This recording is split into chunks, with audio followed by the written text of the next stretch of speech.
Hoje é o Salmo de número 99, né? Bem pequenininho, são 9 versículos, mas é bem rico. Se a gente puder ler naquele... Deixa eu só ver se eu deixei aqui alto, irmãos, porque senão fica aquela barulhada, né? De telefone, disso. A gente puder cada um ler um versículo, né? Versículo 1 diz assim: O Senhor reina, as nações tremem. O seu trono está sobre os querubins. Abala-se a terra. O Senhor é grande em Sião, e sobremodo elevado acima de todos os povos. Louva teu nome, grande e tremendo coração. És rei poderoso que ama a justiça, suscita-nos a equidade, executas o juízo e a justiça em concordo. Exaltem o Senhor, o nosso Deus. Prostre-se diante do estrado dos seus pés. Ele é santo. Moisés e Arão estavam entre os seus sacerdotes, Samuel entre os que invocavam o seu nome. Eles clamavam pelo Senhor, e ele lhes respondia. Falava-lhes na coluna de nuvem, eles guardavam os seus mandamentos e a lei que lhes tinha dado. Tu os ouviste, Senhor nosso Deus. Tu foste para eles um Deus perdoador, embora vingador dos seus atos. Exaltai ao Senhor nosso Deus, prostrai-vos ante o seu santo nome, porque santo é o Senhor nosso Deus. Amém. Eu achei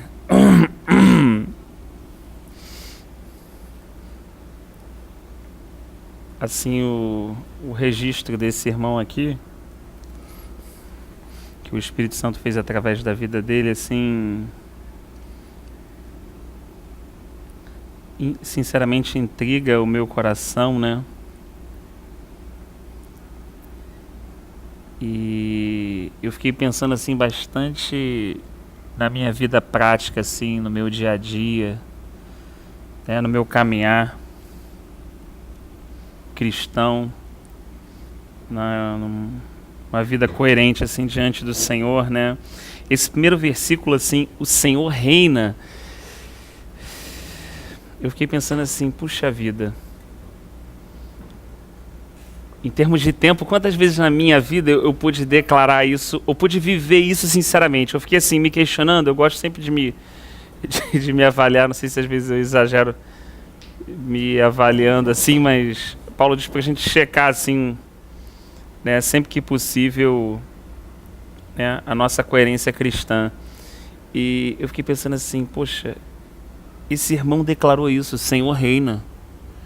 Ou seja, essa declaração foi fruto de alguma coisa que ele viu ou que ele alcançou em Deus, e ele pôde concluir e declarar isso. Começar a frase declarando isso, o Senhor reina. Porque aí me veio alguns textos na cabeça que eu falei assim, puxa, eu vou anotar aqui no cantinho da Bíblia só para a gente ler junto, para a gente ler e todos nós juntos aqui, cada um contribuir um pouco e a gente perceber assim que nem sempre, né, a gente está tão alinhado com a declaração aqui que esse amado irmão fez. Por exemplo, eu fiz aqui um primeiro versículo aqui, que é no primeiro livro de Samuel, 8:6.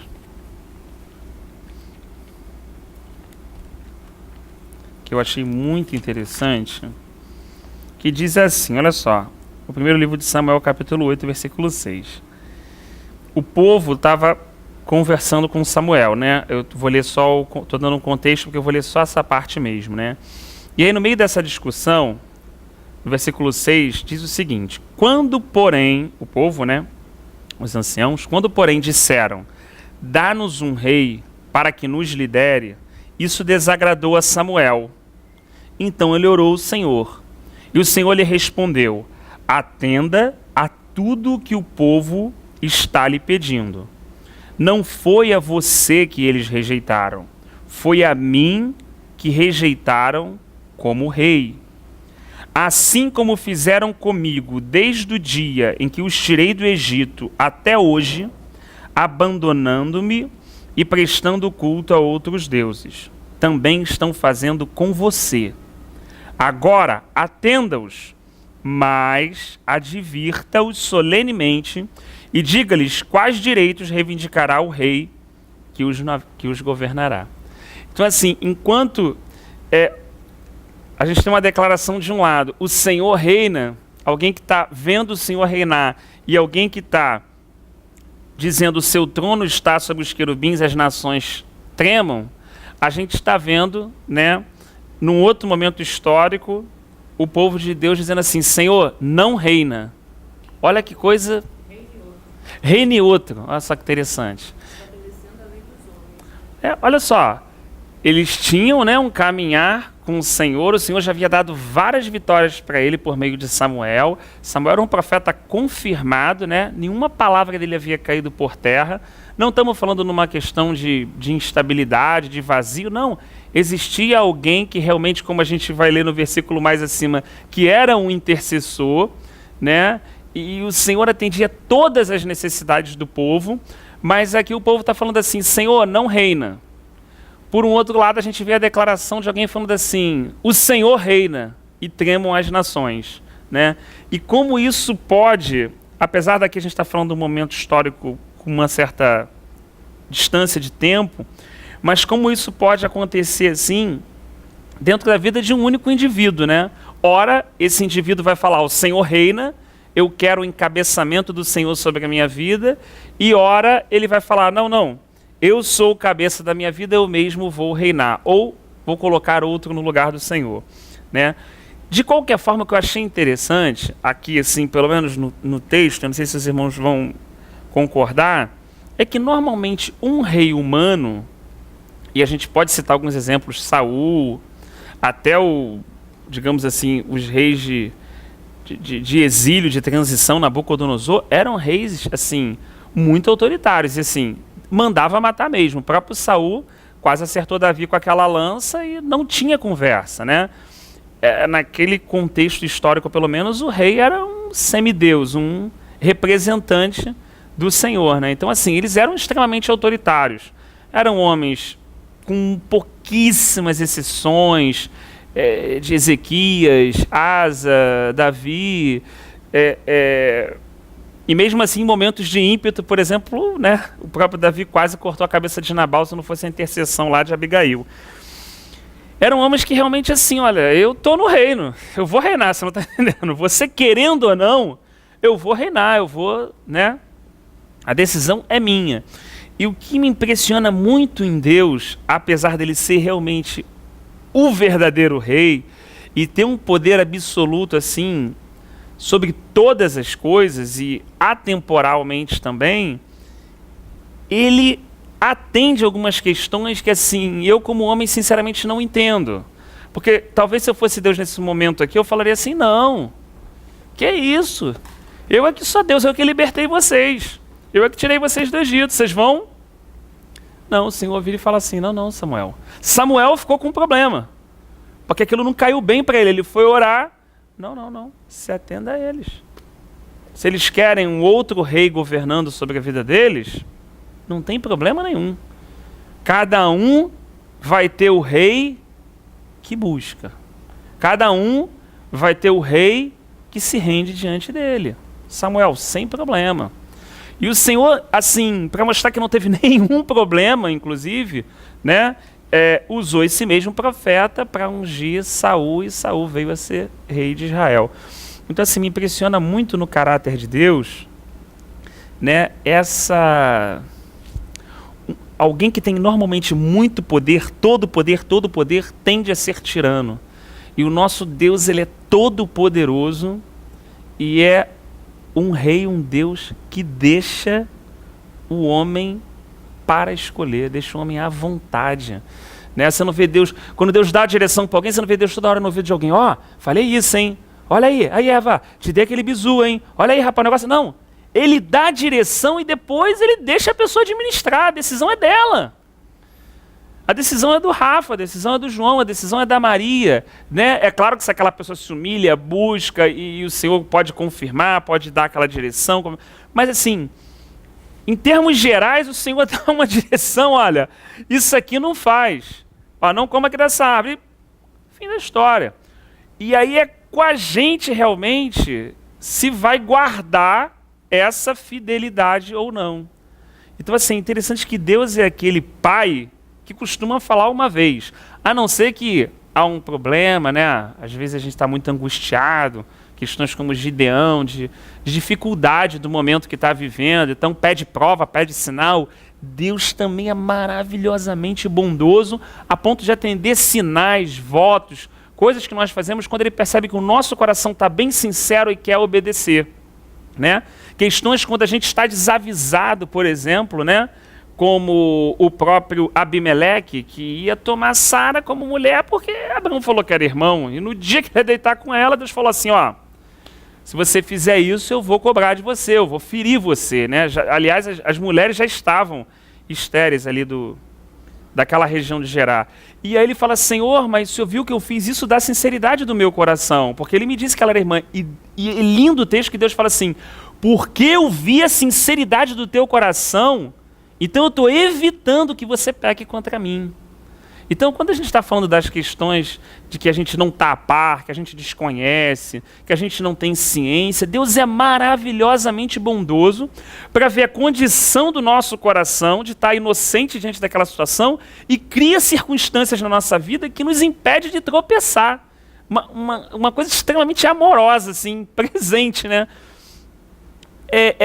E ao mesmo tempo eu vejo assim, esse Deus também, quando Ele dá uma direção clara, né, Ele também aguarda para ver como aquele servo ou aquela filha vai administrar aquela direção, né? Eu fico pensando assim, e Deus também ele cobra de cada um segundo o que cada um alcançou em Cristo, né? Então assim, se Ele falou, olha, não como, Ele vai cobrar. Se Ele não falou nada, né? Ele é interessante, ele não é como eu, muitas vezes assim, humano, que tem um conjunto de situações que assim, não, você vê uma pessoa e você quer cobrar aquilo dela, e tem a outra, não, todo mundo tem que encaixar no mesmo quadrado.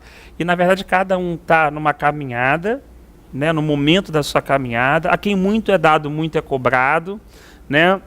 Então a gente sabe da questão gerais dos mandamentos, mas no caminhar cristã, muitas situações Deus vai cobrar de um e não cobrar do outro. Às vezes, pinta aquela inveja, aquele ciúme e tal, e aquela pessoa está no início da caminhada administrando aquilo, né? E muitas vezes Deus vai caminhar com ela com aquela dificuldade que aquela pessoa tem. Até que ela amadureça naquele caminhar cristão, Deus fala assim, agora, olha só, essa parada a gente vai resolver. Deus vai criar algumas situações, que aquele ciúme vai aparecer, aquela inveja vai aparecer, e aí Deus vai tratar, mas no sentido assim, de limpar, de tirar aquilo, né, de poder expurgar aquilo para que a pessoa seja livre naquela caminhada, né? Então assim, nisso eu glorifico muito o caráter do nosso Deus, né? Deus não é como os falsos deuses, Deus não é como os antigos reis e como homens tiranos, né? E quanto mais um homem, a tendência é muito nossa, humana, carnal, né? Uma coisa que às vezes me dá medo é que cada vez que você vai caminhando e que de repente você possa caminhar um pouco mais na vida cristã, a tendência da gente olhar de alguns irmãos amados nossos que já caminharam muitas vezes, eles chegam a um ponto de que não querem nem mais ouvir, né? A pessoa chega a um ponto tal, né, de caminhada ou de liderança que ela pôs na sua própria cabeça, que ela, se alguém for tirar uma dúvida com ela que é diferente do que ela está pensando, ela não está livre nem mais para falar assim, não, irmão, eu posso estar equivocada, posso estar enganado. A verdade é Cristo, a gente só vai alcançar lá quando o Senhor abrir para a gente está caminhando junto. A pessoa já se fechou para isso, não, calma aí, isso aqui é assim, isso aqui está definido, isso aqui é assado, né? Quando Deus, mesmo tendo toda a certeza, fala o que através de Isaías? Não, junta o seu pleito aí, vamos conversar. Traz aí, arrasou a questão e traz para a gente ir. Ele poderia simplesmente falar assim, olha, eu sou Deus, parceiro, você vai querer gastar lábia comigo, eu já vou te adiantar, tu está errado e tal, né? Como às vezes no trabalho acontece, quando alguém tem uma posição de liderança, Deus fala assim, cara, elege seus motivos aí, organiza tudo e vamos conversar. Eu quero te ouvir. né? Então, assim, às vezes eu fico pensando assim, né? Se Deus nessa posição faz isso, né? Eu fico pensando assim, poxa, por que que às vezes, né? É só porque alguém está falando, aí no início da fala daquela pessoa eu discordei de alguma coisa, eu já quero rapidamente... Não, mas não é assim, mano. Pô, mas não é assim como? Deixa a pessoa falar, deixa ela se expressar, né? Deixa ela poder comungar o que ela alcançou em Cristo, né? Isso não tem nenhum problema, né? Não tem nada demais. Então, assim, nisso eu fico muito impressionado com o nosso Deus, de saber que a gente não está sendo governado por um Deus tirano, um Deus implacável, como muitas vezes. Até manipulador, né? Isso. Você vê assim que realmente, eu acho que esse é o reflexo de que Deus ele realmente busca filhos que o amem sinceramente, né? Pelo que ele é. Deus ele não vai criar robôs. Você tem que fazer isso. Ele quer que você realmente tenha esse sentimento sincero, que o adore sinceramente, voluntariamente. Igual aquela, você estava até falando sobre o estudo, aquela história do escravo, né? Ah, é verdade. Que abre mão da sua liberdade para servir ao seu Senhor, e ele marca a sua orelha assim, não, agora eu quero servir porque eu o amo, voluntariamente. É. Eu poderia até ir embora daqui, sair daqui, mas eu quero marcar minha orelha porque eu quero ficar com você eternamente. Isso traz assim para a nossa vida, né? Eu quero marcar minha orelha, assim, te servir eternamente pelo que tu és, pela tua vontade. Isso é tremendo, né? É verdade. E engraçado que às vezes, eu não sei se talvez por uma questão de criação, né, de dificuldade assim, em termos paternos ou maternos, né, muitas pessoas veem Deus realmente como um tirano, um imperador, um general. Não que o Senhor não seja o general das batalhas, né? Não como a gente não vai perceber aqui, ó, para eles tu eras um Deus perdoador. Olha que lindo que ele fala. Embora tenha castigado as suas rebeliões. Então olha que como é que uma coisa não anula a outra. É um Deus perdoador. É um Deus que rapidamente estava ali atendendo a intercessão de Moisés, que estava tendo misericórdia do povo, mas um Deus que não tinha problema também na hora de castigar a rebelião ou a desobediência, ele também entrava com a vara no momento certo, né? Mas a gente percebe aqui que a vara não era algo destrutivo. A vara era algo para poder arrancar a rebelião do povo, que iria levar eles à própria destruição. Era aquele freio, né? Aquele pai que, né, perdoa, compreende, mas que entende o momento da disciplina, porque sabe que aquela disciplina naquele momento vai ser muito importante, né? Então, assim, estar na mão de um Deus assim, acho que foi você que comentou na segunda-feira passada, né? Estar na mão de um Deus assim, conhecer como Deus traz para a gente uma segurança muito grande, né? Porque em certos momentos da nossa vida que parece que as ondas atingem a gente ou vem assim milhões de circunstâncias que a gente se sente o abandonado ou, não sei, o fraco, o esquecido, isso ou aquilo, fica no fundo do nosso espírito essa impressão que um dia a gente teve de, calma aí, o nosso Deus é um Deus perdoador. Ainda que muitas vezes ele castigue a minha rebelião. Do Rafael, mas ele é um Deus perdoador. Ele, como a Cláudia falou, ele não é um Deus manipulador. Ele não joga carta marcada. Ele não tem boneco. Não, ele decidiu ter filhos. Ele decidiu criar alguém à sua própria imagem e semelhança que tenha total direito de escolha. Então, assim, é muito comum lá em casa dos jovenzinhos, o Felipe e o Miguel, quando a gente estava estudando Gênesis juntos, eles logo falaram assim, tio, por que Deus não veio logo e não deixou ele comer aquele fruto, né? Por que ele não avisou no dia?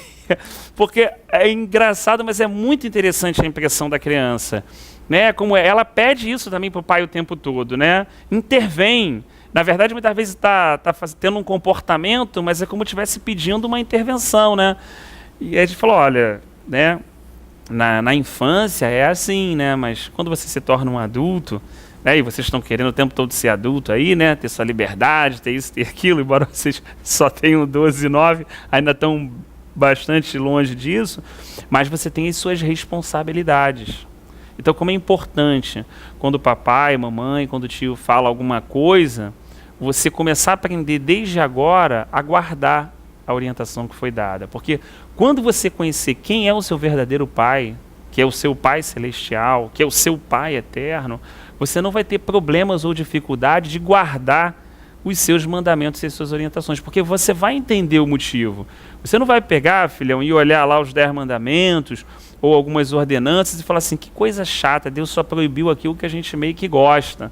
Pô, esse negócio aqui é um saco. Não, você vai entender o que a gente faz com a sua irmã pequenininha. Se eu fosse deixar meus 10 mandamentos, eu ia falar, Teté, não sobe na cadeira, Teté, não põe o dedo na tomada, Teté, não vai ali no quadro de luz. Então, assim, se eu soltar Teté, o que ele vai fazer? Ah, tio, vai direto na tomada. Então, para ela eu sou um chato, porque eu estou guardando ela de tudo. O que eu solto ela vai direto. E a gente é assim também. Quando Deus nos solta direto, né, a nossa natureza nos leva a circunstâncias e a caminhos que poderiam nos ferir. E, na verdade, os mandamentos do Senhor, eles são proteção para a gente. Ele é cuidado, ele é zelo, ele guarda a gente, né? É claro que a gente percebe isso um pouquinho também depois da caminhada, né? Assim, inicialmente, a gente pensa, né? Pelo menos pensava quando era mais novo assim, que realmente era uma chaturice danada, porque só as coisas boas que não podiam, né? É normal da idade, né? E ele, ainda no versículo 1, ele diz assim, o seu trono está sobre os querubins, abala-se a terra. Olha que coisa interessante. Esse amado irmão, ele realmente tem uma convicção da soberania de Deus, né? Como essa convicção é importante, né? Como a gente não pode perder isso de foco. Enquanto Pedrão estava vendo o Senhor ali sobre as águas, ele estava tendo, entre aspas, essa convicção de soberania, porque ele controla a física, ele controla as leis, ele controla essas circunstâncias. Então eu estou tendo essa convicção. Quando eu paro de olhar para ele, de ter essa convicção, de ter essa clareza da soberania dele e olho para as circunstâncias, é um princípio espiritual também tranquilo. Eu vou afundar. Então é muito comum, toda vez que a gente perde, né, de vista a soberania do Senhor, a gente afunda, né?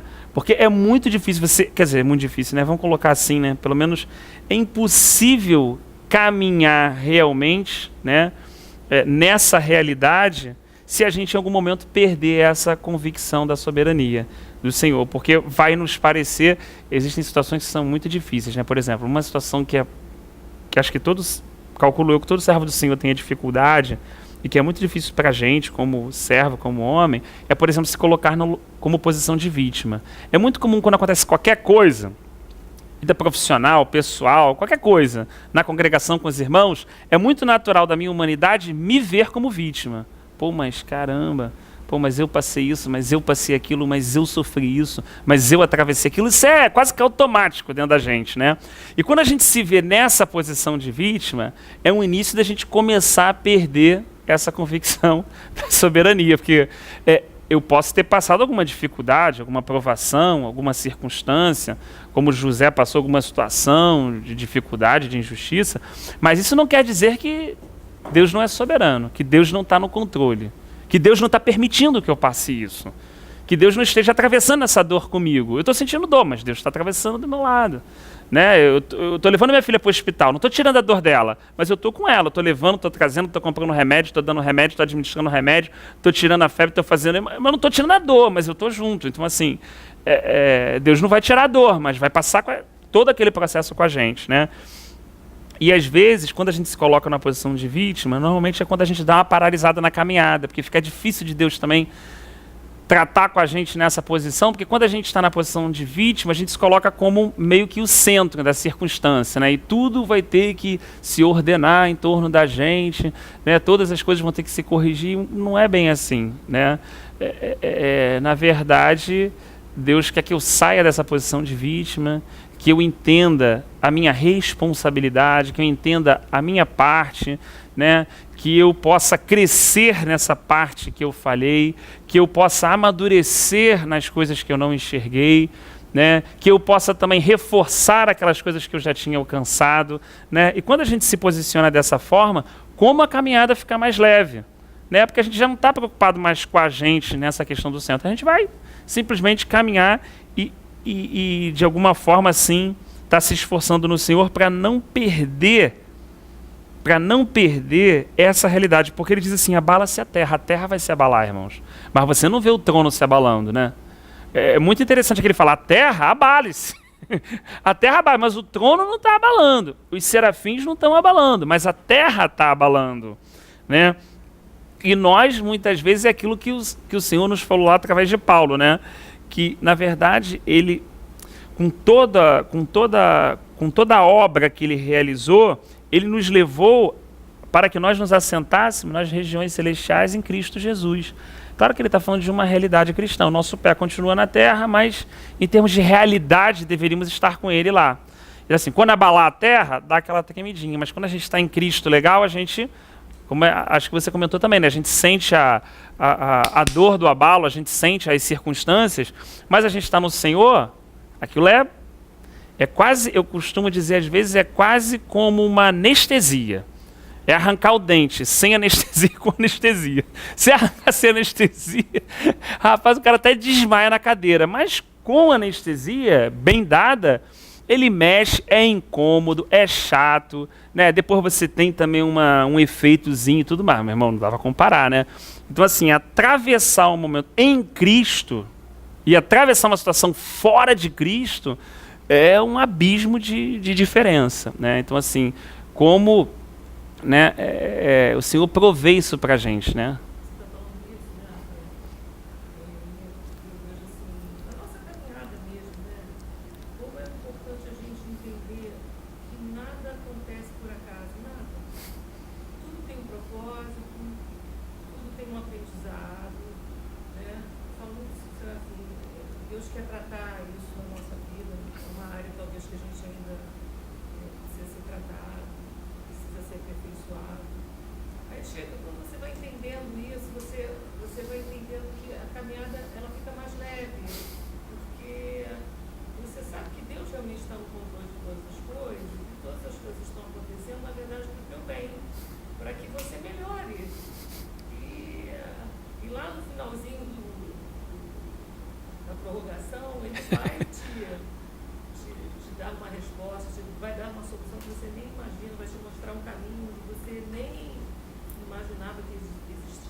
Se entender, se acordar e falar, não, isso está acontecendo porque eu preciso ser aperfeiçoado.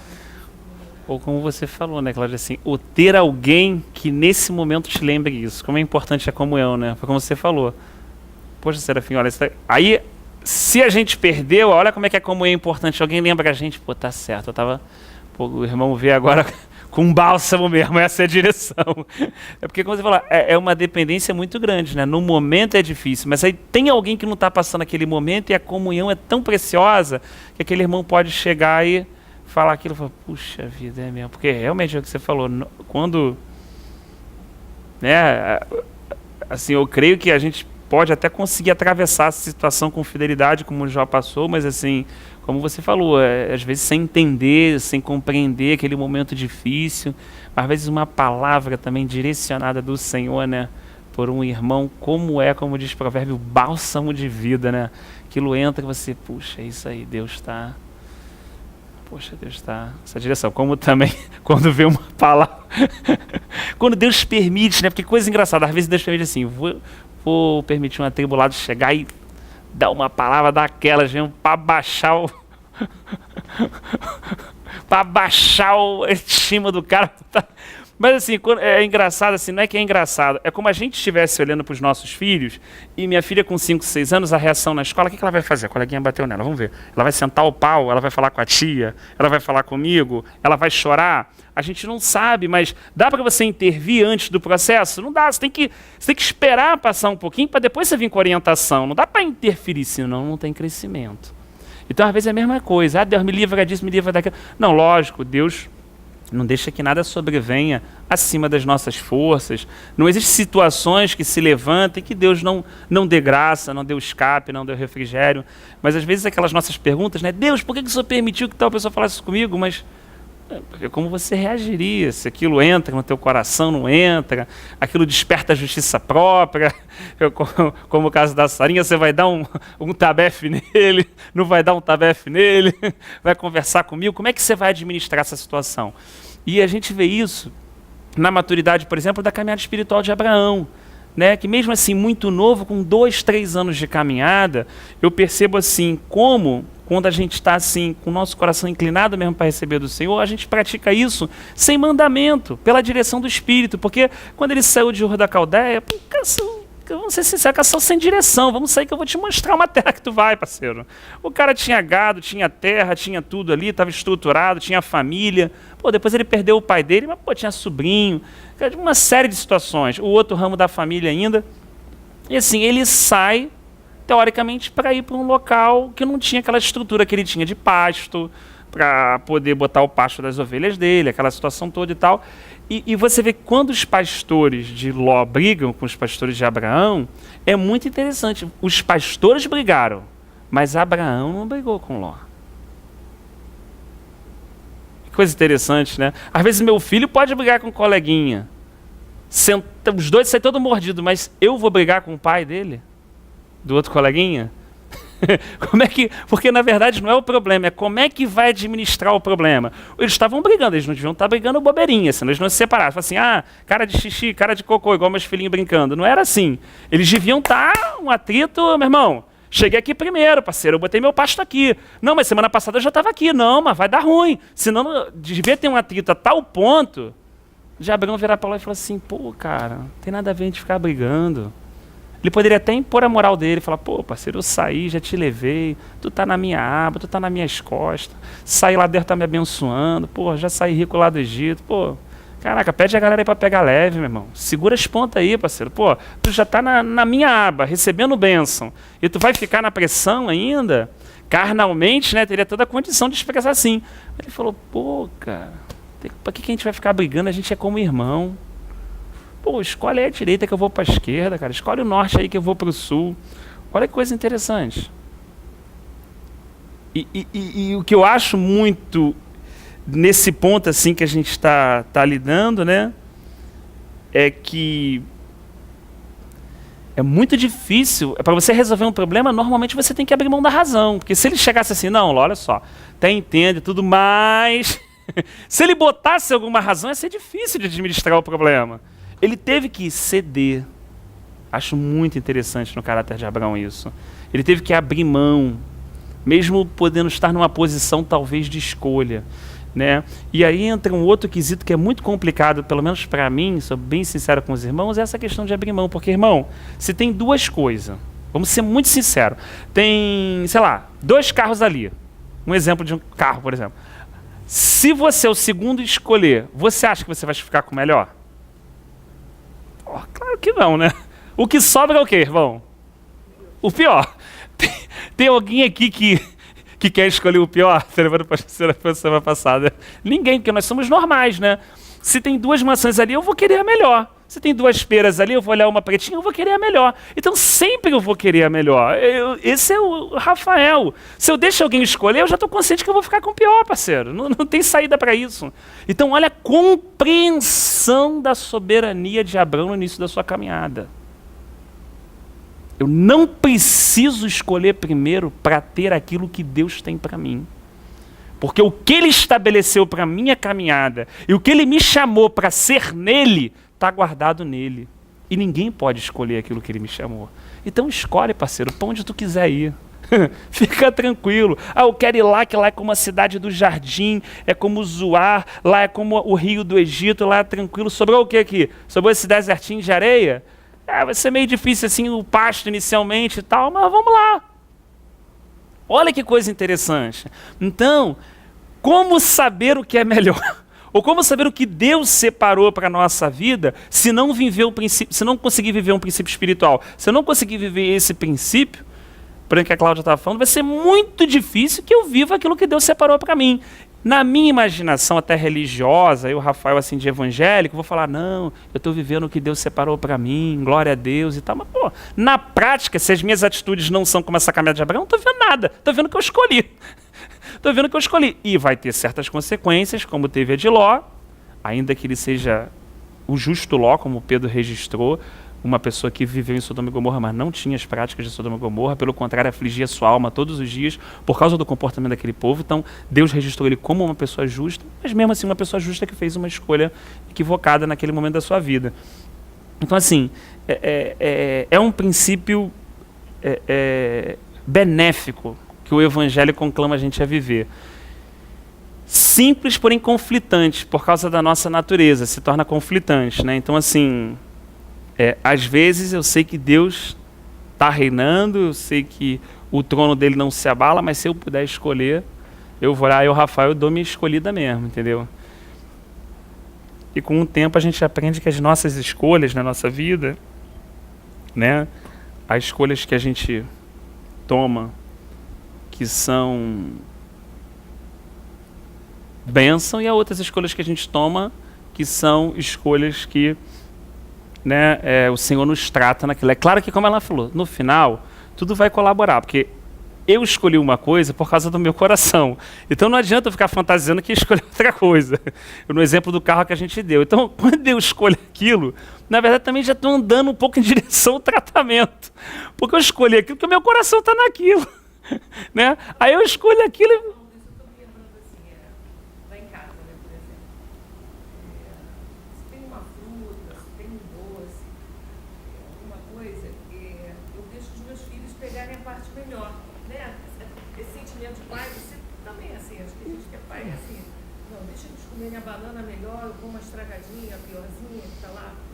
E esse amor incondicional, eu estou assim pensando, né, assim, nossa, esse amor é o amor divino. Quando você está nessa sintonia, eu não sei, está me vendo isso agora assim na cabeça, né? Você tem esse desprendimento, né, de não... Está entendendo o que eu tô falando? Estou entendendo, essa graça... A melhor parte, mas porque você ama, esse amor é divino, né? Você abre mão, às vezes até do que é melhor para você dar pro outro. É verdade.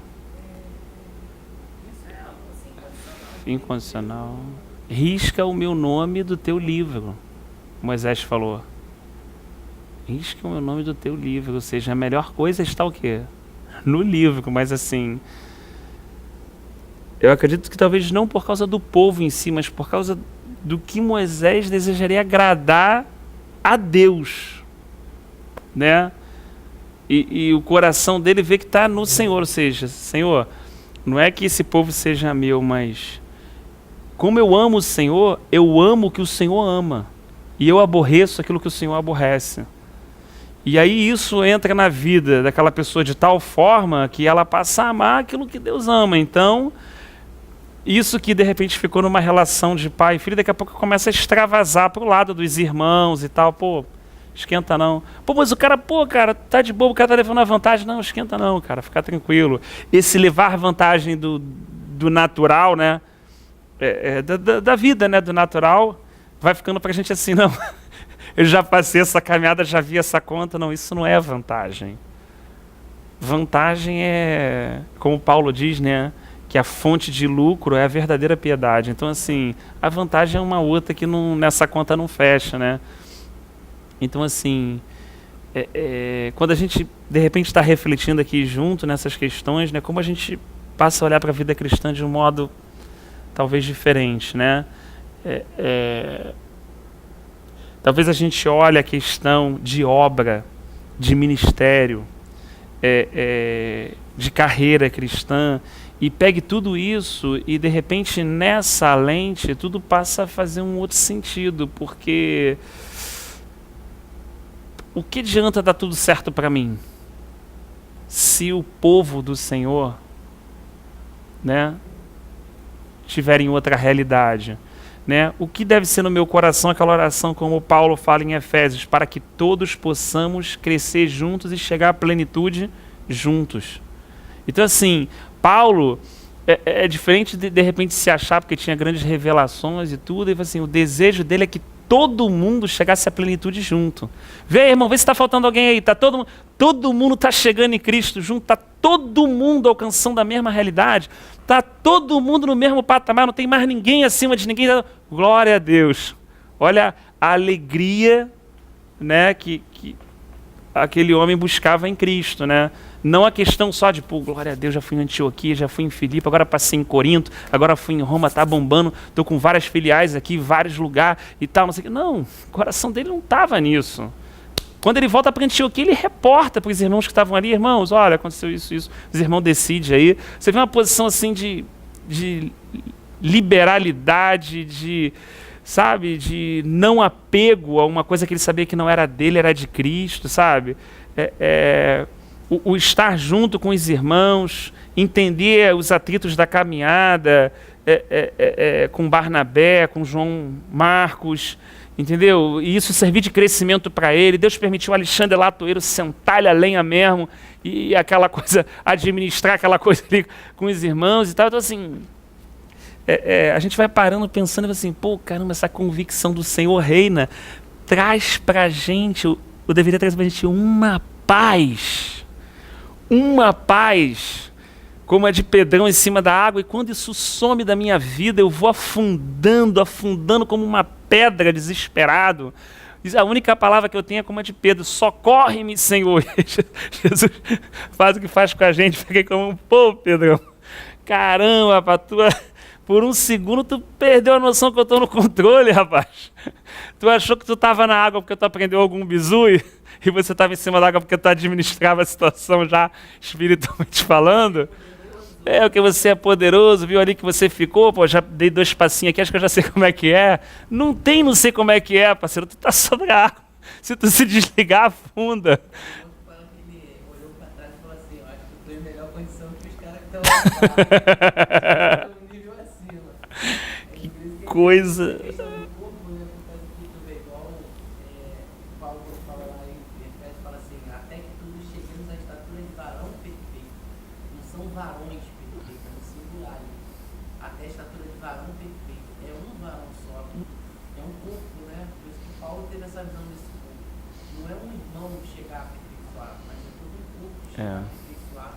Com o conhecimento da plenitude do Senhor.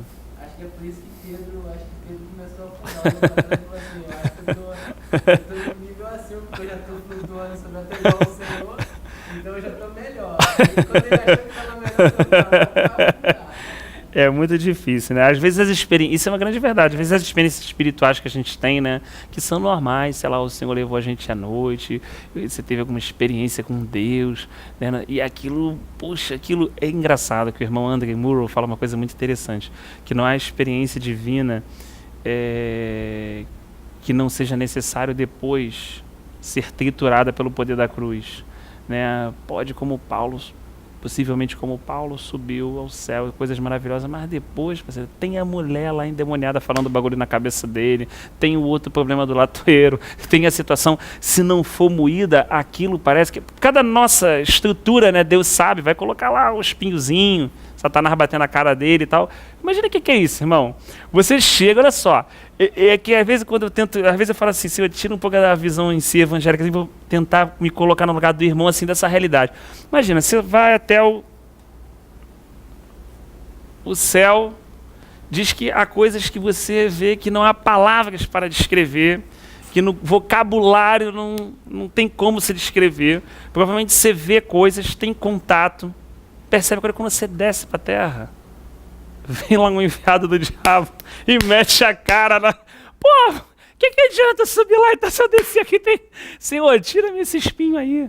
E ele fala, né, depois eu entendi pela grandeza das revelações que foi me dada por parte do Senhor, o Senhor me colocou esse espinho na carne para que eu não me ensoberbecesse com as grandezas da revelação. Então, assim, como é importante ter esse discernimento, né? Às vezes você vai viver uma experiência espiritual, algo tremendo, algo que, né, vai sacudir a gente, e depois...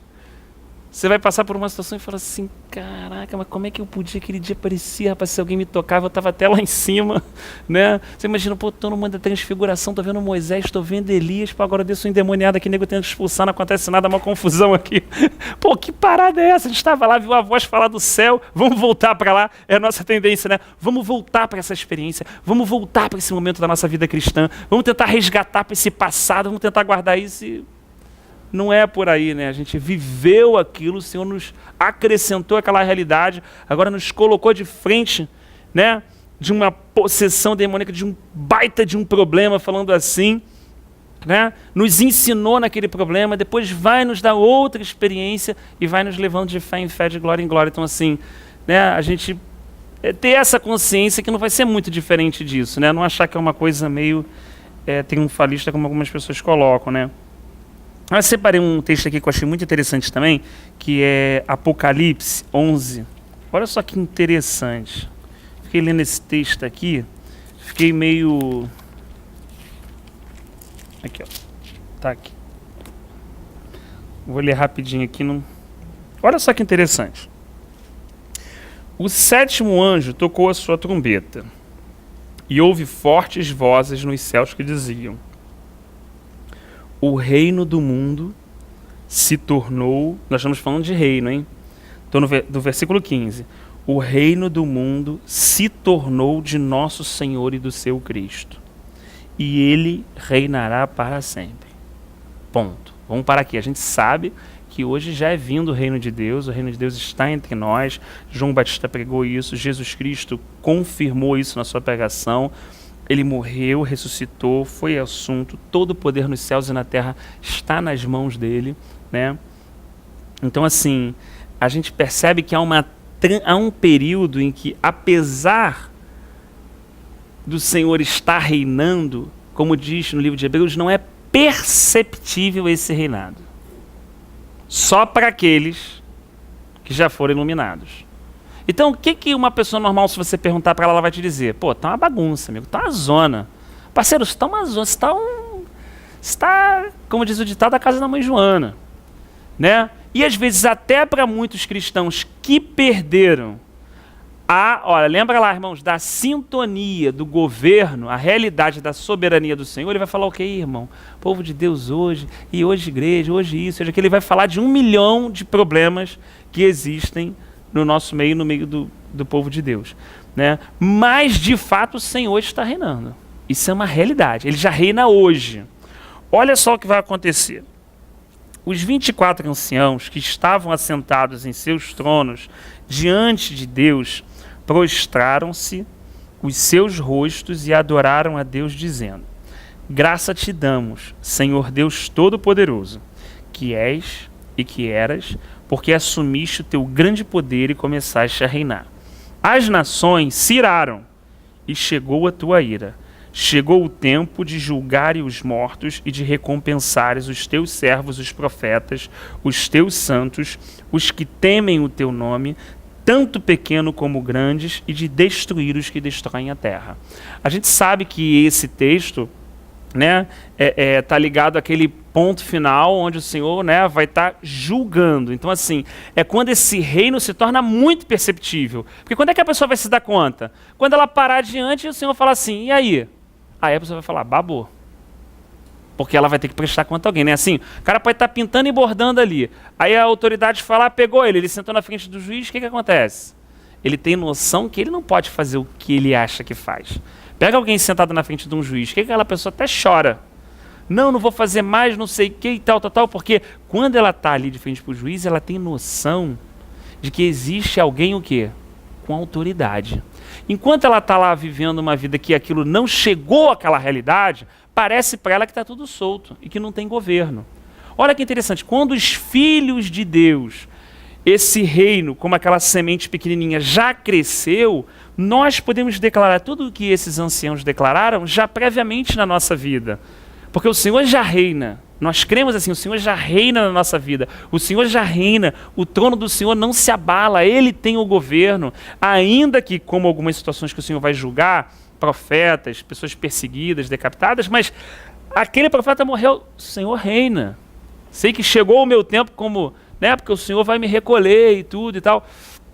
Então, assim, ter essa revelação lá não significa muita coisa. Estar diante do Senhor glorificado, tendo toda essa realidade do trono, de glória, de autoridade, vendo tudo, e o Senhor chegando para julgar, irmão, até o ímpio vai falar o quê? Fala para o rochedo, cai sobre nós, como diz o livro de Apocalipse. Mas e hoje? Qual é a diferença lá entre o estulto e o sábio, que não está de frente para o juiz ainda? O sábio vai falar o quê? Falar, não vou fazer isso não. Porque eu posso ter uma liberdade, mas presto conta da minha liberdade. Então ele vai andar de forma prudente. Ele andando de forma prudente, como é que ele vai sentar aqui na frente do juiz? Não faz sentido, ele está andando. Então, ele vai falar de uma palavra aqui que é muito interessante. Ele fala assim, ó, o teu grande e temível nome. Então, certa oração, Israel falou para o Senhor assim, se nós conhecêssemos o Senhor, te daríamos o temor que te é devido. Podemos temer o Senhor, mas Israel estava falando o seguinte para o Senhor, se nós conhecêssemos o Senhor, muito, nós te daríamos o temor que é devido. A gente não te dá o temor que é devido ao teu nome, porque a gente muitas vezes abusa, pelo menos eu estou falando por mim, da liberdade de filho. Por isso que muitas vezes os filhos das trevas são mais prudentes do que os filhos da luz, né? É muito interessante às vezes, assim, claro que a gente está só pontuando uma questão assim de, são coisas completamente diferentes, mas assim, né? Como uma família toda veio lá do espiritismo e tudo, irmão, você nunca vai ver um macumbeiro comprando meio quilo de patinho para oferecer para o tranca-rua. Nunca. Você nunca vai ver. Nunca. Porque ele sabe o piau que ele toma lá dentro do centro. Ele vai comprar o melhor. Ele vai comprar o melhor. Veja bem, na cabeça dele, ele pode estar cego, escravo, mas ele sabe que ele não está brincando. Ele conhece aquela realidade. Quando eu fui socorrer minha avó com 70 anos, minha avó cheia de mancha, porque apanhava dos demônios de noite. Ela foi macumbeira há muitos anos, né? E tomava piau mesmo de noite, tinha ninguém dentro de casa. Então, assim, a pessoa sabe, ela até, isso é uma característica do diabo, de intimidação, de opressão mesmo, né? De humilhação, tudo que a gente falou quanto o caráter do Senhor, né? E quando o Senhor nos chama para a luz, nos chama para a graça, nos chama para a liberdade dos filhos de Deus, né? Nos chama para uma, sabe? Para um fardo que é leve e suave, sabe? Fala assim, senta comigo, anda comigo, desfruta da minha presença, por toda essa graça do Senhor. Às vezes pode passar no nosso coração o quê? Pô, tô coladão com ele e tal, né? Pode perder a noção, entre aspas, de que ele é Deus. Assim, fazendo uma comparação muito chula, mas como eu fosse superintendente delegado da Polícia Federal e o meu filho não entender que eu sou pai dele, mas também sou superintendente da Delegacia da Polícia Federal. E que por mais que ele seja meu filho, muitas coisas eu vou deixar passar, se ele se apresentar diante de mim, fizer alguma coisa, e quando ele parar lá na delegacia, eu falo, ih, rapaz, ele pode ser meu filho, mas se ele parou ali e agora eu estou no ofício, assim, o que eu vou ter que aplicar? A lei, não posso. Eu poderia falar assim, não é meu filho, eu não vou fazer nada? Não poderia. Se a gente, numa justiça equivocada, corrupta, trapo de imundície, pratica assim, imagina Deus. Então, da mesma forma que ele é pai, ele também é justo. Então, acho que esse ponto de equilíbrio, essa questão do perdoador, como ele diz aqui, né, um Deus muito perdoador, mas que castiga a rebelião, é que esse equilíbrio que também foi falado semana passada, Serafim, Pablo, vários irmãos falaram isso, que é muito difícil da gente ver na nossa cristã. Tem um cara aqui pregando que Deus é só, como é que é aqui? Castigador de rebelião, né? A doutrina dele é que Deus é castigador de rebelião. Ó. Pisou fora, Deus fogo. Pisou não sei o que é fogo. Anda assim, anda assim. E o outro lado também do desequilíbrio é que Deus nunca manda fogo, cara. Deus só manda água. Deus é misericordioso. A pessoa é difícil compatibilizar no mesmo caráter e na mesma pessoa, como ele diz aqui, um Deus de equidade. Um Deus perdoador, amoroso, misericordioso, mas que também não tem problema em castigar as minhas rebeliões. Né? Como é importante a gente entender esse Deus único, não de forma desequilibrada, mas no seu caráter como ele é. Né? Então, assim, ele diz, é um rei poderoso, mas ele fala aqui também, é amigo da justiça. Eu separei aqui, ó, 1 Crônicas 16:31. Acho que ainda tenho... Aqui, tem um tempinho ainda.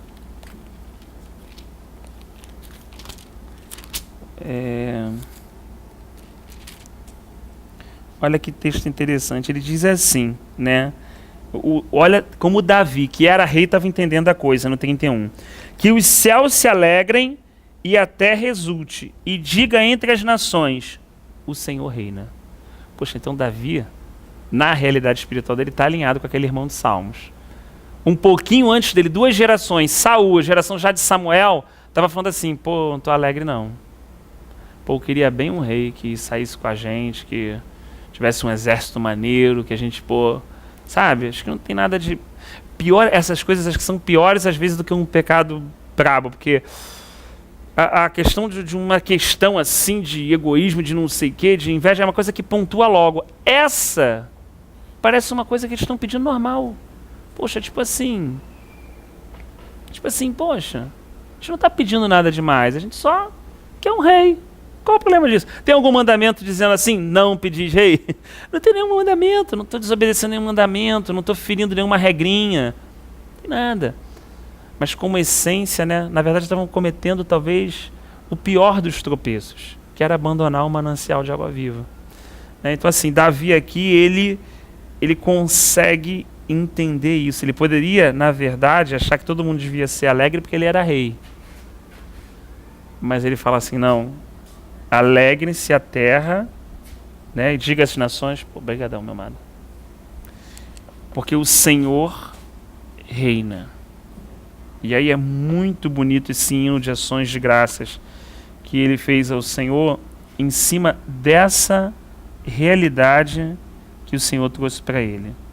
Quem poderia ler o 2º livro de Samuel, capítulo 6, versículo 2? Você está falando isso, né? E eu lembro que, dentro da história, o povo ele queria um rei também, ele queria copiar os outros povos, né? Os outros povos tinham rei. Verdade. Poxa, o que eu também quero ter um, né? E às vezes acontece isso na nossa vida, né?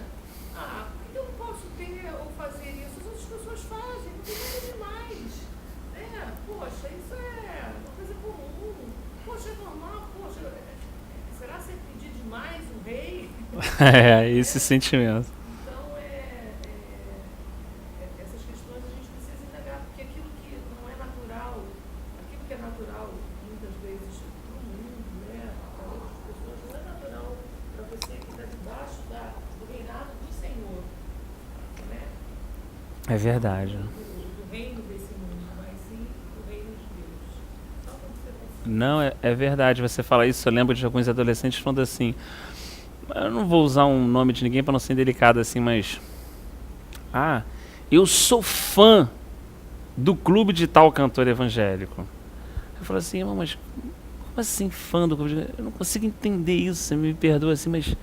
Porque fã... Eu sei onde ele nasceu, eu sei não sei o que, sei a idade dele, sei não sei o que. Eu falo assim, pô... Mas tá perdendo tempo com isso. Pô, lê a palavra. Pelo menos tu sabe onde Jesus nasceu, tá? Os caras nem sabem onde ele nasceu, mas sabe onde o fã nasceu. Ah, mas todo mundo tem fã, só que o meu é evangélico, pô. Tá errado? Tipo assim, uma vez eu tentando falar, eu falei assim, pô, irmão, eu não vou dizer nunca jamais que tá errado. Pensa na essência, pensa no mais além. Você não foi chamado para ter um modelo igual o que está lá do outro lado. Senão, o Senhor não precisa descer do céu para edificar a sua igreja. Porque é algo que vem de cima, não é da terra. Então, às vezes, né, isso no jovem ainda é um pouco mais aguçado, né? Mais forte, um pouco, não sei se talvez por causa da idade, ou por causa ainda do início da caminhada, mais de querer, né, copiar de alguma forma alguma coisa que é... Às vezes, né, esse evangelho mesmo do Vanessa fala assim, pô, tá todo mundo aí pedindo um carro, tá todo mundo aí pedindo uma casa, pô, eu também posso pedir, né? Eu posso esperar, não, fazer minha campanha, Quer dizer, o cara sai de foco porque está todo mundo fazendo. Porque está todo mundo e perde às vezes o objetivo.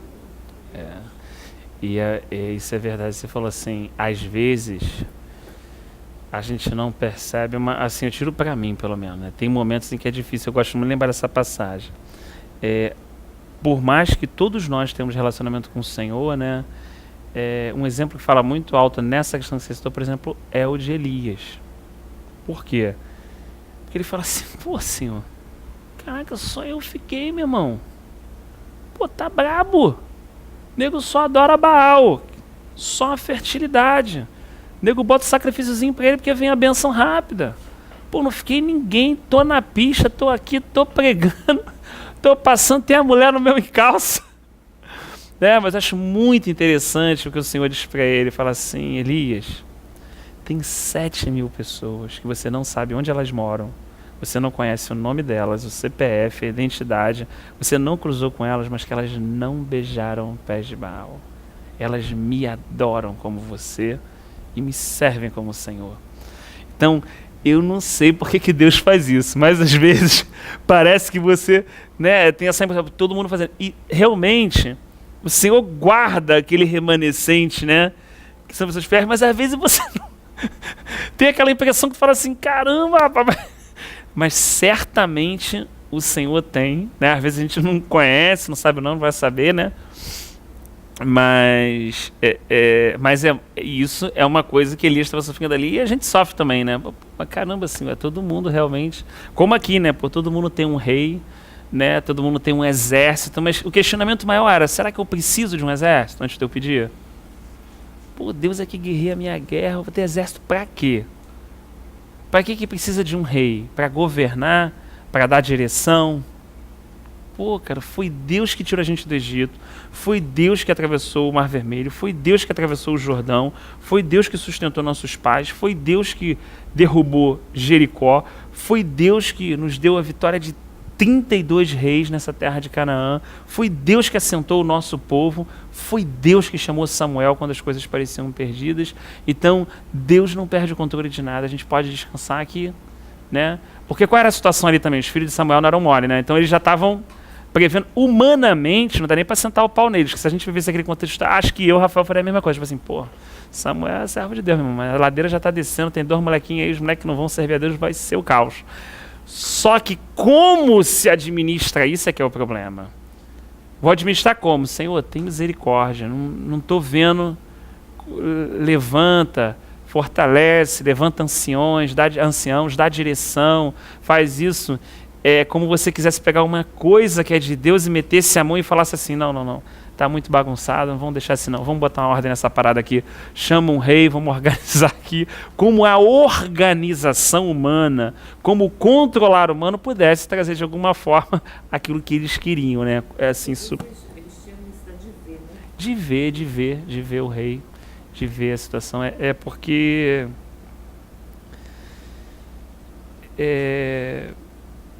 e olha que aquelas pessoas viveram assim um tempo, queriam ver assim, eles queriam assim, tá tudo errado, mas vamos levar a Arca da Aliança, lembra 1 Samuel? Vamos levar a Arca, você vai ter vitória com os filisteus. O que aconteceu? Os filisteus sentaram o pau nele e levaram a Arca. Porque eles acharam o quê? Pô, tô com a Arca, meu irmão, tô com Deus, cadê que eles vão bater em Deus? Só que Deus queria dar um testemunho para Israel e para os filisteus, dizer o seguinte, Israel, não é você meter a Arca na guerra que tu vai achar que, meu irmão, teu coração tá longe, parceiro. Então tomou um piau aquele dia. Os filisteus, mesmo meio atemorizados, né, na situação, eles ganharam aquela batalha, né? Mas ao mesmo tempo Deus deu um testemunho aos filisteus, feriu ele com pestes, né, para mostrar também o seguinte, eu não sou Israel. Você pode vencer Israel, a mim você não vence. Então eles temeram o Deus de Israel. Eles não temiam mais Israel. Israel eles entraram na batalha e ganharam. Mas o Deus de Israel... Então, aí o que começou a acontecer? Rapaz, se Israel tiver com Deus dele mesmo de coração, não dá para lutar com eles, não. Agora, se eles estiverem na bagunça, é só entrar e quebrar no meio. Né? Então, assim, é engraçado que as nações ao redor conseguiam ver isso, gente. Eles olhavam, quando Israel estava aquele testemunho claro da presença de Deus, o testemunho do Senhor, coração no Senhor, era paz, não tinha ninguém se levantava. Começou com aquela história de não querer esperar a chuva, molhar o barrozinho daqui e dali para pingar uma fertilidade, Deus de monte, Deus de vale. Levantava a Malequita, o Midianita, levantava o Filisteu e tempo de juízes. 20 e poucos aninhos, 30 aninhos, 15 aninhos, dependia da situação, porque tu eras um Deus perdoador, embora tenha castigado as suas rebeldias. Então assim, vai clamar, o Senhor vai vir, vai livrar, vai curar, vai tirar do lamaçal, vai botar no poço seguro tranquilo. Mas também é o Deus que castiga as nossas rebeliões, né? Quem separou esse texto, né? 2 Samuel 6:2. Deixa eu abrir aqui no outro. Quem puder, por favor, só para a gente poder tentar fechar. É.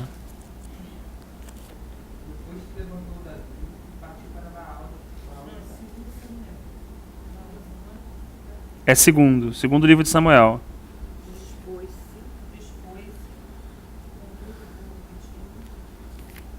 Pode ler.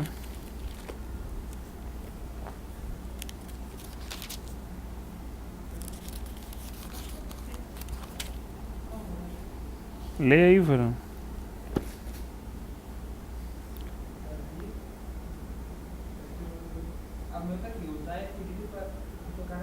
Isso. Depois se levantou Davi e partiu para Naal lutar, com todo o povo que tinha consigo, para trazer ali, para cima a qual é chamado pelo nome, o nome do Senhor dos Exércitos, e se assenta sobre os querubins. Olha que coisa interessante essa passagem que você leu. O registro está deixando claro, né, o Senhor, Deus dos Exércitos, que se assenta sobre os querubins. Então, assim, existia algo que foi construído aqui na terra semelhante ao do céu. Moisés, né, orientou a construção porque ele viu o do céu. Essas pessoas tinham essa noção, né, que esse era o Deus de Israel, ou seja, esse Deus que governa, né, esse Deus que intervém, esse Deus que é pessoal. Mas a questão de usar uma questão também que traz um certo temor quando eu leio isso, por quê? Pô, eles estão fazendo a coisa com o coração, irmão, vamos ser sinceros, aquele mais purão do mundo, né? Puro que eu digo, né? Pô, então a arca, pegando o contexto histórico, a arca voltou dos filisteus e ficou na casa de Obed-edom e descansou ali quase 20 anos. Depois uma das missões dos encargos do coração de Davi era trazer essa arca a Jerusalém, restaurar a questão da adoração, né? Do sacerdócio. E Davi foi fazer isso com o seu coração assim, puxa, eu estou fazendo a vontade de Deus. E a gente pode perceber que era a vontade de Deus que a arca do Senhor retornasse para Jerusalém quando leu o texto. Ou seja, eu estou fazendo a vontade de Deus? Estou fazendo a vontade de Deus. Eu estou me movendo na direção de Deus? Estou me movendo na direção de Deus. Amém. O desejo no coração é de Deus? É de Deus. Mas olha como, quando você vai descendo no pensamento, na reflexão do coração, você vai percebendo que isso tudo não é o suficiente. E muitas pessoas se satisfazem com isso. Porque fazendo esse propósito de Deus, se movendo na direção de Deus, cumprindo uma ordem de Deus, ainda assim eu posso confundir quem está no governo. É um perigo muito grande entre a obra de Deus e a minha obra. Eu posso, Rafael, andar 10 anos, daqui a pouco falar assim, puxa vida, essa obra que eu fiz foi minha, não foi do Senhor. Isso acontece? Muito, irmão. Muito. Eu gosto muito de citar um exemplo de um amado irmão, porque ele registrou, se ele registrou, então ele deixa a gente comentar, né? Que é do Kenneth, que ele foi... tinha um problema de saúde, tudo, o Senhor curou ele, e ele logo foi ao pastorado. E depois de 10 anos pastoreando, os irmãos que congregavam lá fizeram tipo um culto de ação de graça, agradecendo, né, pelos 10 anos que o Senhor concedeu a ele de estar ali pastoreando aqueles irmãos. Quando ele estava se arrumando para ir lá, glória a Deus, Senhor, louvado seja o teu nome, hoje fazem 10 anos que o Senhor me chamou para estar pastoreando os irmãos. Aí ele escutou Deus falar no coração dele, eu? Senhor, o Senhor não me chamou para pastorear? Eu chamei você para ser pastor? Não, gente, eu nunca chamei você para ser pastor. eu tenho um chamado de profeta na sua vida. A hora que você quiser ouvir o que eu tenho para você, não o que os homens impuseram sobre os seus ombros, eu te revelarei. Ele foi para aquela festa amargo, porque ele viu que durante 10 anos, ele simplesmente entrou. Ele falou assim, pô, se eu tô aqui, não tem outra coisa para fazer, eu tenho que servir a Deus. Hoje, para servir a Deus no contexto denominacional, eu só posso ser pastor, então você é um pastor, eu vou servir a Deus. Na cabeça dele funcionou assim, ele foi. Só que depois de 10 anos ele falou assim, pô, nunca te chamei, parceiro, para isso. Você foi na tua lógica, no teu raciocínio, com o coração puro, assim, na boa intenção. E daquele dia, obviamente, ele participou da festa toda, ele decidiu, obviamente, outros irmãos se levantaram para tomar conta ali dos irmãos, o encargo, e ele pôde seguir aquilo que o Senhor tinha para a vida dele. Depois de 10 anos, assim, ele fazendo uma obra. Então, assim, eu acho esse texto muito rico porque ele mostra a diferença entre a minha obra e a obra de Deus. Ainda que elas estejam, muitas vezes, aparentemente alinhadas. Então, assim, tá todo mundo ali, pá, tudo legal. Claro, a gente sabe que tinha as questões de como levar e tal, que estavam... Não havia tido atenção, né, sobre esses detalhes, mas se a gente for falar de essência mesmo, Deus quis trazer uma lição ali. Porque diz naquele texto que o boi, o quê? Tropeçou. Não foi assim? E que quando o boi tropeçou, o que ia acontecer com a arca? Ela ia cair. Agora eu vou te fazer uma pergunta, que é a que eu faço todo dia para mim. Você acha aquela arca que foi levada 39 anos, né, levou um ano até o Monte Sinai, onde ela foi fabricada, depois aquela arca ficou 39 anos andando no deserto, que depois atravessou o Jordão, que foi a Jericó, que foi a Ai, que passou 14 anos em assentamento, que atravessou o tempo de Juízes, essa mesma arca onde Deus desceu sobre o propiciatório para falar tantas vezes com Moisés, onde ele deu direção ao seu povo, onde ele falou, você acha mesmo que aquele boi tropeçou sem querer? Você acha que, o boi tropeçou? Com aquela arca nas costas, que tinha todo aquele simbolismo. Você acha que ele tropeçou sem querer? Muitas circunstâncias, como o tropeço desse boi, são circunstâncias que Deus cria para saber se o homem vai meter a mão na obra dele ou não.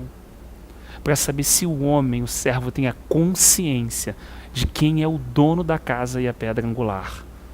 Aquela coisa que parece que o meu coração do Rafael Puro vai me levar a ajeitar aquilo que poderia trazer um prejuízo.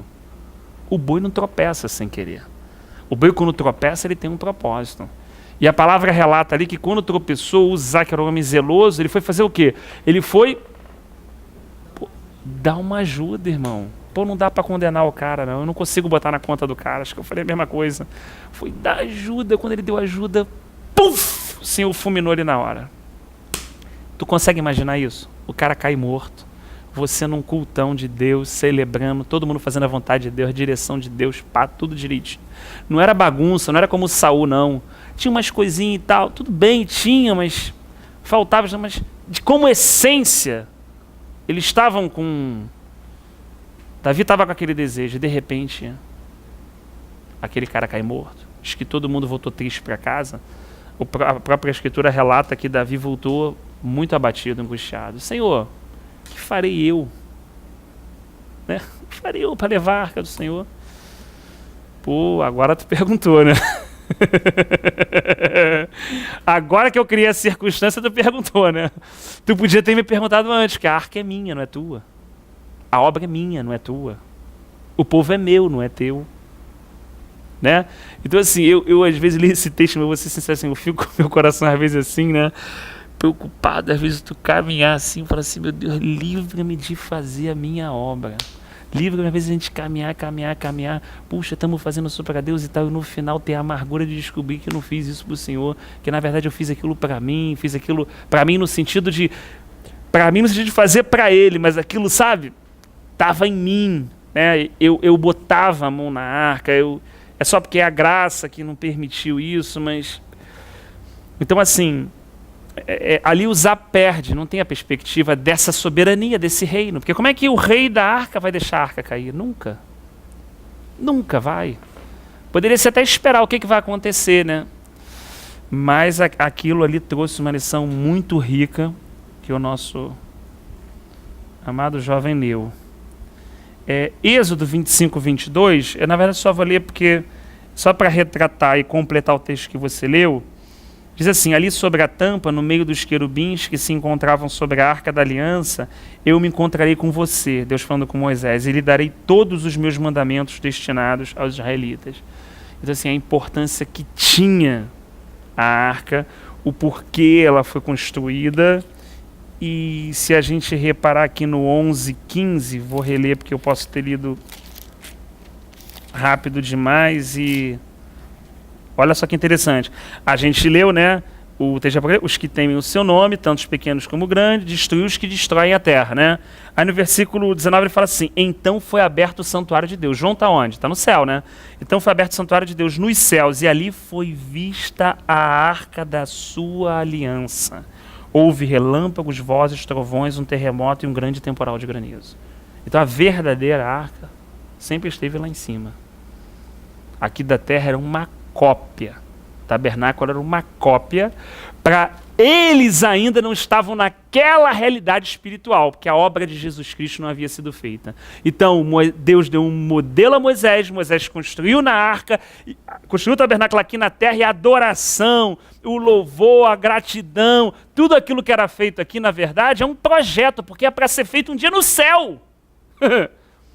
Mas a obra do Filho de Deus ainda não havia sido feita. Então isso veio como sombra construída. Só que a verdadeira arca está lá. Né? O verdadeiro candelabro está lá. Quando você pega os textos do Apocalipse, pô, aparece aqui, aparece ali, vai dando as pistas, você vai vendo, puxa, está lá. Então ele fez realmente exatamente nas medidas que Deus deu para ele. Mas o projeto, pô, nós louvamos o Senhor, adoramos o Senhor, estamos aqui como igreja do Senhor, mas isso é nesse tempo, né? Mas na verdade isso aqui remete para a eternidade, né? A gente vai fazer isso de uma forma eterna, de uma forma que eu não consigo compreender como isso vai. O próprio Davi, né, Rafael, ele trouxe a restauração do tabernáculo de uma forma viva. É verdade. Adorando, dançando, celebrando, de uma forma muito sincera, saindo daquele Do ritualismo. ritualismo. Isso vem dos nossos dias, que a gente participa disso. É verdade. E que vai dar continuidade nisso. É que coisa engraçada que você falou, porque você me remeteu o texto dele dançando, e quando ele dançando, né, parece que ele estava só de calção, então aparece as partes íntimas dele, Mical, né, dá uma palavra amarga, amaldiçoa ele, por isso que ela fica estéril. A gente consegue perceber como a diferença, né? Ali, e no primeiro exemplo, é um exemplo de usar, de controlar a obra de Deus e tudo. E ali é um outro problema que o ritualista olha, mas Deus não está vendo problema naquilo. Por causa do calção dele. Deus não viu problema nisso. Ele estava adorando e tal, saltando, e aí, no meio das filhas de Israel, e aí Mical viu aquela situação e mandou uma crítica em cima dele. Deus não criticou. Viu que ele estava, como você falou, fazendo aquilo com alegria, com sinceridade do coração dele, porque aquele primeiro propósito, aquela primeira forma de trazer não havia, né, dado resultado, e agora eles haviam conseguido trazer a Arca da Aliança e aproximar o povo da Arca, né? Porque a Arca o povo não tinha tanta proximidade assim. Davi traz isso também, né? Essa restauração da adoração livre, se acercar, do povo poder se acercar à Arca, né? Poder realmente vivenciar aquilo ali. Acho que agora a gente fechou 9:42, né? O versículo 7 diz: falava-lhes da coluna de nuvem e eles obedeciam seus mandamentos e os decretos que lhes dava. Né? Então fala, esses exemplos que o salmista usou, como Moisés, Arão e Samuel, né? Apesar de cada um ter a sua limitação, o seu momento, a sua dificuldade, mas de uma forma geral, né, a vida deles era uma vida de obediência e de temor, né? Então o pessoal falava muitas vezes que não sabia quem era Deus. Aí o nego mandava o bocão mesmo, a língua. Moisés, meu irmão, ele sabe, pô, ele via a glória, pô, né? É o texto de Eclesiastes, né? Sejam poucas tuas palavras quando chegarem diante do teu Deus, porque assim, não é em termos de louvor, de gratidão, cuidado com o que vai ser dito, porque a gente é pequeno, ele é grande, então reflete bastante antes, né, de emitir uma queixa, emitir alguma crítica sem temor, né? Então, assim, ele fecha o último versículo dizendo: exaltem o Senhor, o nosso Deus, prostrem-se voltados para o seu santo monte, porque o Senhor, nosso Deus, é santo, né? Eu particularmente, assim, apenas um sentimento, né? Um sentimento assim para dividir. Eu creio que, né, muito da vida cristã genuína pode ser restaurado, né, mediante essa realidade interior de cada membro do corpo de Cristo em relação à soberania do Senhor. Quando cada um sai da sua visão pessoal, da sua certeza, né, da sua maneira de direcionar, da sua maneira de tocar na arca, né, e ver que o Senhor está no controle.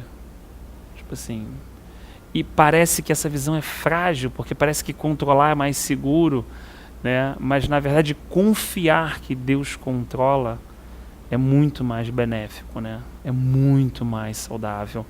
Ainda que às vezes, poxa, pareça que é mais eficiente eu chegar lá e dar um jeito, né? É melhor chegar com a espada e cortar a orelha de Malco mesmo, que, meu irmão, ninguém vai levar Jesus de mim. É mais ou menos, ninguém vai tirar Jesus de mim. Jesus é meu e ninguém vai tirar. Eu vou até a morte com ele, pega a espada e corta a orelha do sujeito, né? E assim, parece ser mais seguro, né? Mas esse caminho vai trazer pra gente medo, depois, né? Ficar como o Pedrão de longe olhando e tudo. E é mais seguro realmente essa opção de confiar no Senhor, de entender, né? Ainda que debaixo de algumas pancadas, de algumas varas, ou de outros de momentos de muita alegria também, né? De um momento de regozijo, de refrigério na nossa vida, né? Tudo com o equilíbrio do Senhor, de que o Senhor reina, né? E Ele está no controle de todas as coisas, né?